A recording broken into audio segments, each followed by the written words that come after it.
Hello, my retro friends. Thanks for finding my channel, Mike the Retro Realtor. Today we're going to talk about investing in real estate. First, we're going to talk about when you purchase your first property or your second property. Then we're going to go over some overarching strategies for people who you have one door or up to 100 doors or even more. These are basically going to be strategies that I use for myself that kind of keep the headaches down and have your properties operating as efficiently as possible. And these strategies might sound counterintuitive, but if you hear me out and think in long terms, this will make sense. It's a bold strategy, Cotton. Let's see if it pays off for them. And I'm saying this from nearly 20 years worth of experience. So let's get started. You're going to buy your first investment property.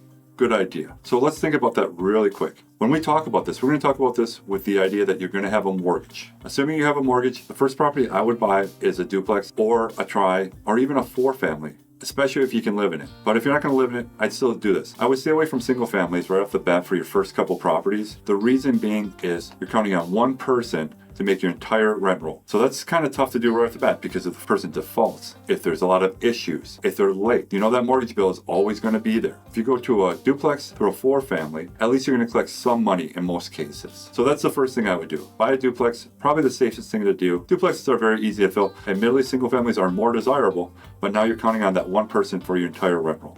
So kind of keep that in the back of your mind. I like to buy properties with no tenants. I like to screen them myself. I like to put them in myself. I know it's tempting to get that proration and that security deposit against your down payment. But if you can forego that, and if you're going to do this, make sure you have a war chest because things happen. People are late with their rent. People don't pay their rent. A water heater goes up. Make sure you have enough money to cover all that because the last thing you want is Chase breathing down your neck. Assuming you have a good down payment, assuming you have a war chest for incidentals. Now let's get started. When it comes to filling your units, make sure you pull credit. I know this sounds like something that everyone does, but if you don't do it, you're going to regret it because the credit score tells you so much more than a person can.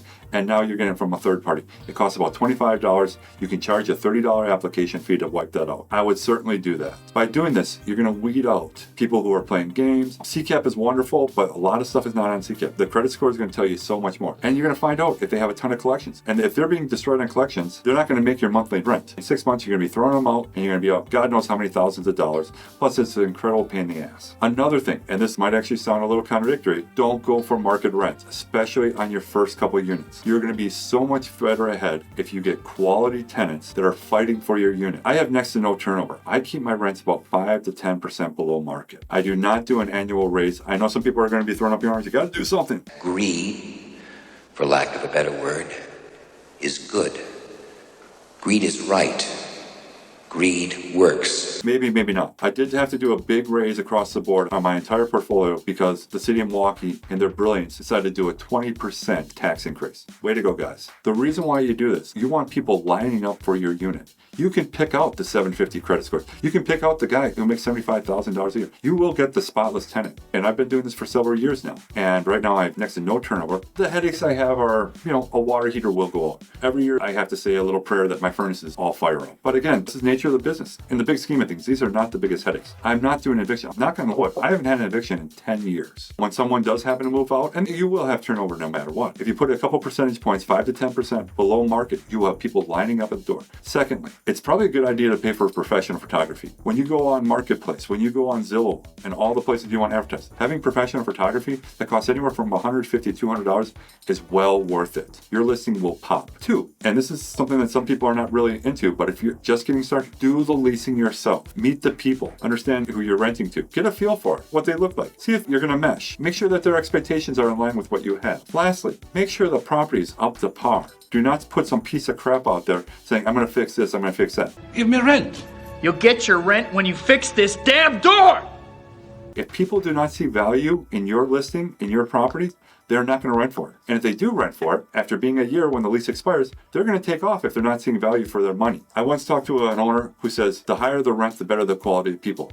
Absolutely not. This guy had 17 evictions last year, and it's driving me nuts. He only has 100 doors. You're losing 1/6 of your rent roll due to eviction, and then another 6 to a third because people just don't see the value. That's insane. If you're turning over 30, 40% of your doors due to eviction and people just not liking the place, you're failing, period. I mean, there's just no way. You're not going to make it. When you just start out with a couple doors, you got to get the right people. You got to make sure they're happy because turnover is your worst enemy. You're going to lose at least a month's worth of rent. Even if they necessarily leave the place spotless. You still got to remarket. You still got to take care of little putsy things. Assuming this is not a brand new building, there's always going to be something that needs to be repaired. Your goal is to have longevity with the tenant. The longer that person is in there and you kind of forget about them, they pay their monthly rent right on the first. They call you for legitimate things. You don't get upset. You don't get any attitude from these tenants. Everyone's happy. That's kind of how I work my business. Can I be getting more money out of these properties? Yes, but again, zero headaches, zero turnover. And whenever I do have a unit turnover, I have a line outside the door. These are the points I suggest for a brand new landlord.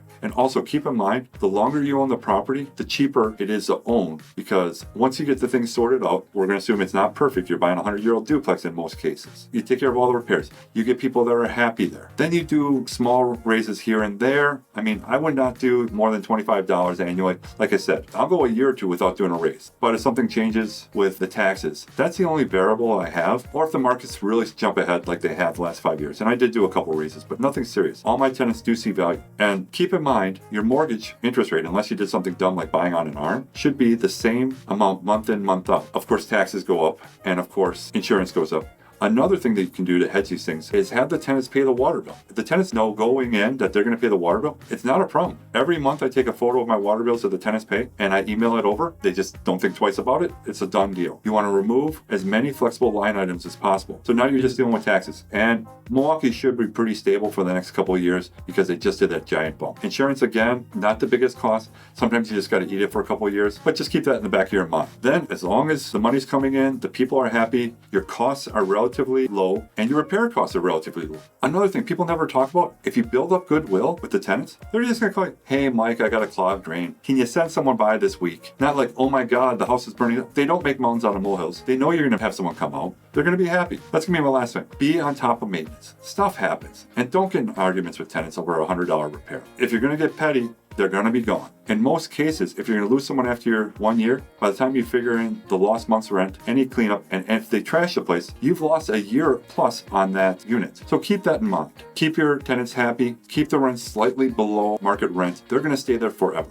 This second, we're going to talk about for people who are long-term investors with multi-doors. Let's say minimal of 20. You've owned these things for 10 years. Your mortgage bill, for the most part, has not gone up. Of course, if you do a refinance, that's on you, and cash out, that's a different scenario. But if you're sitting on the original mortgage that you got 20 years ago and probably refinanced 10, 15 years ago, you're not going to touch that in most cases. If you paid off, great, God bless. But again, you want longevity. You do not want people turning over. I'm part owner of a management group that runs about 300 doors, Dynamic Property Management. Here's a link to my website if you want to take a look at it. We have an owner. She's a wonderful owner, but she got destroyed by a previous company. Zero communication with her management company. The places fell to crap. This woman has 32 doors, of which she's doing 6 evictions and 7 upcoming vacancies. I passed on these strategies to her, and you can just see this woman's face light up because she actually said to me, I go, even if I get a good tenant, they're gone in a year. I go, they're not seeing value.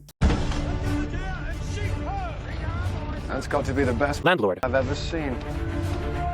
So it would seem. We're going to implement these strategies with the hopes that she's going to see a 20-25% improvement in monies collected from 2025 to 2026. We're going to lower the rents about 10% below market. We're going to filter out people much better. We're going to keep the people happy. This has kind of become a pet project of mine, so I really want to make this work. I want to see if I'm just getting lucky with my strategy with my 13 doors, but we're going to pass it on to this owner and see what happens. I'm also kind of lobbying a couple of the other owners that this may not be the worst idea. I'm getting some pushback on some, but again, everyone has their own journey, I guess is what we'll say. Well, that's just my advice. Take it with a grain of salt. I hope it works out for you. If you want more explanation, reach out to me in the comments. Maybe I'm nuts, but it's been working for me. Keep it retro, my friends. Talk to you later.